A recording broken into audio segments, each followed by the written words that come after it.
Welcome back to my podcast.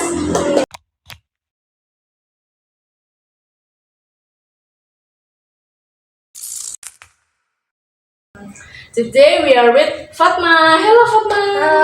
Halo Kak, Nice to meet you. nice to meet you too. Okay. How great are you? Kelas berapa sekarang? Aku sekarang kelas 12 sih Kak. Mau ujian ya? Semangat. How's life gimana nih kabarnya? Alhamdulillah baik, cuman agak pusing aja gara-gara tugas. Iya betul. Sama-sama sesuai ya. Banyak tugas. Okay, let me introduce myself. My name is Mazia Rosyada. You can call me Rosa. Halo Kak Rosa. And I'm a fifth semester student majoring in English education. Oh my god, you're so cool. Oh my god. Thank you. Okay, today we want to talk about how your experience during English learning. Okay, are you ready to talk to me? Just relax, santai aja sih. Okay, I'm ready. Okay, go straight to the first question. Okay. How does your teacher manage the class and build a fun and meaningful classroom atmosphere? And how does your teacher attract students' attention during learning so it doesn't get boring? Jadi gimana sih guru kamu mengelola kelas dan bangun suasana kelas yang menyenangkan dan bermakna gitu? Dan gimana caranya guru kamu menarik perhatian selama pembelajaran agar nggak ngebosenin? Oh ya, jadi kalau di kelas aku ya, kadang gurunya tuh kayak ngadain kuis gitu loh Kak. Kayak apa ya? Kadang kuis tertulis, kadang listening juga, suruh jawab soal-soal yang ada di listening itu. Jadi kayak harus benar-benar merhatiin gitu. Jadi kan apa ya, seluruh kelas tuh jadi kayak Perhatikan. ya pay attention to materi itu gitu. Okay, the teacher sometimes holds listening quizzes. Then they are asked to answer questions from the audio. I think it's fun and challenging to make a new experience. And move to the next question. In what form does your teacher give assignments? Does it vary or is it always the same every time you give an assignment? Dalam bentuk apa sih guru kamu ngasih tugas gitu? Apa bervariasi atau selalu sama gitu, monoton setiap ngasih tugas? Jadi kalau di kelasku tuh kadang gurunya ya ngasih tugas, kadang kan individu, kadang kelompok gitu kan. Terus ya kalau untuk tugasnya itu kadang ya tergantung materinya gitu. Kalau misalkan nih materinya tuh apa ya, job interview gitu, terus nanti ya kita disuruh bikin tugas kayak berkelompok sama 2 orang, maksudnya satu kelompok itu 2 orang, nanti yang satu tuh jadi penanya, terus yang satu jadi apa kayak job seekernya gitu. Terus kayak ya nanti kita disuruh buat presentasi gitu tentang itu job interview itu, nanti kayak dalam bahasa Inggris dan itu tuh tanpa teks gitu. Wow. The assignments are sometimes as in groups and sometimes individually in the form of projects such as job interview material, yeah. Then later you will be asked to make the text of the interview and then make a video of the interview without the text. Wow, in my opinion, it's creative and challenging, which requires her to edit her videos, which requires focus, so that the results are interesting. Okay, the next question. Does your teacher always give feedback? In what form does your provide feedback? How does your teacher provide positive or negative feedback? So that is well received by students. Apa gurumu selalu ngasih feedback gitu umpan balik? Kalau iya, dalam bentuk apa sih ngasih feedbacknya itu? Gimana caranya guru kamu ngasih feedback baik positif atau negatif biar dapat diterima baik oleh siswanya gitu? Kalau guru aku biasanya tuh suka apa ya, nge-apresiasi muridnya. Misalkan nih kita dikasih pertanyaan terus kita dijawab, nanti kayak gurunya kayak, oh kamu bagus ya, kamu pintar gitu.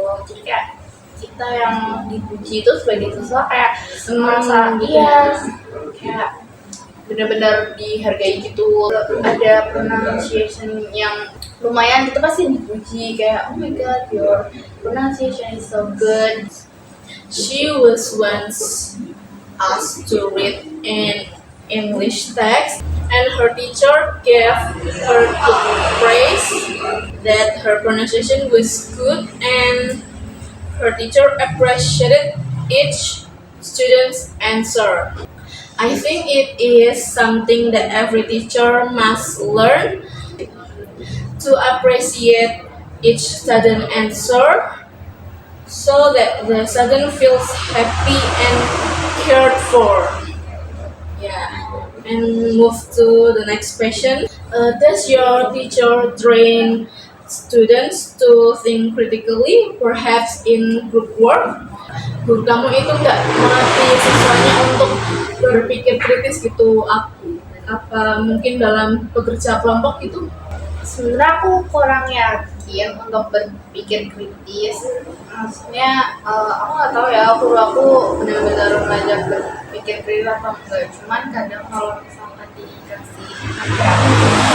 dikasih tugas gitu, kadang kita harus role play gitu. Jadi tugasnya itu kayak kita bermain peran gitu. Kayak misalkan nih dokter sama pasiennya, jadi kayak ada yang jadi dokter, ada yang jadi pasiennya nanti, atau enggak kalau apa ya sama resepsionis sama customer gitu. Nah itu mungkin menurut aku lebih ke kayak cara kerja sama tim sih, bukan berpikir kritis.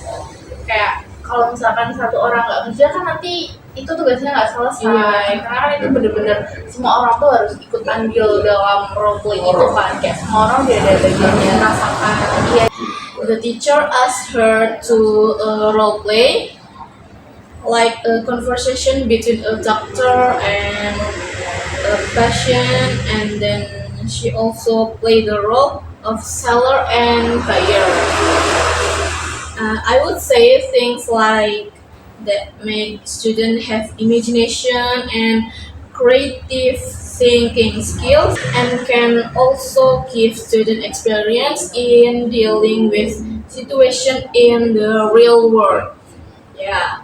And the last question, how do you learn English so that it feels fun and not stressful? Gimana sih cara kamu belajar bahasa Inggris agar terasa nyenengin gitu, nggak terasa tertekan? Kalau aku sendiri mungkin karena emang aku udah tertarik gitu ya sama bahasa Inggris, jadi sebenarnya aku kalau belajar bahasa Inggris gimana pun caranya tuh fun-fun aja sih. Kayak menurut aku ya seru karena emang aku tertarik gitu. Aku biasanya tuh lebih ke kayak baca novel.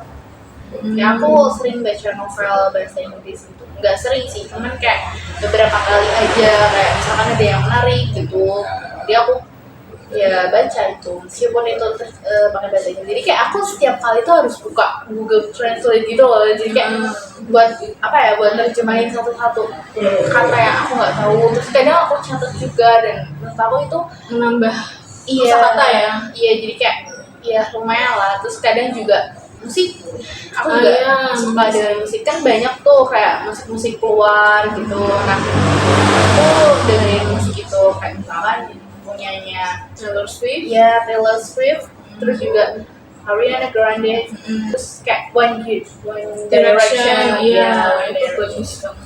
itu kayak aku sering denger. Terus kan kadang ada yang kayak lagu terus terjemahan gitu loh, jadi itu benar-benar membantu aku banget buat belajar bahasa Inggris. Terus kayak dari sosial media juga, kayak TikTok gitu kan apa ya, kayak itu tuh mencakup seluruh dunia kan, kayak itu udah menyebar ke mana-mana, kayak seluruh dunia tuh ada. Nonton film juga gitu. Pernah deh nonton film juga, aku dari film juga, tapi mungkin kalau film aku lebih suka ke kartunnya sih, kalau filmnya aku kurang. Ya, aku juga suka kartun, suka Frozen. Suka dong, itu kayak dari Disney gitu kan, bagus-bagus ya. Kalau misalnya nonton yang kartun Disney itu aku lebih suka nonton yang apa ya, yang bahasa Inggris gitu, ini ada subtitle, jadi kayak iya, daripada di dubbing gitu aku lebih suka yang original. Melatih listening skill juga ya. Iya betul.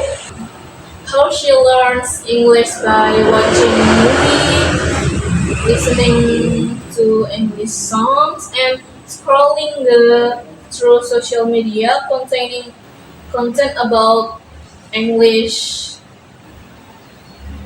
Oh yes, I'm also like you learning English more by scrolling through social media or watching TED Talks on YouTube. It's fun. We don't realize that we're gaining new knowledge. Okay, Alhamdulillah, it's finished and I have a plum. The sun sets, the sky turns red. Thank you all for the time we've shared. Keep smiling as you rest your head. Until next time, stay prepared. Bye bye.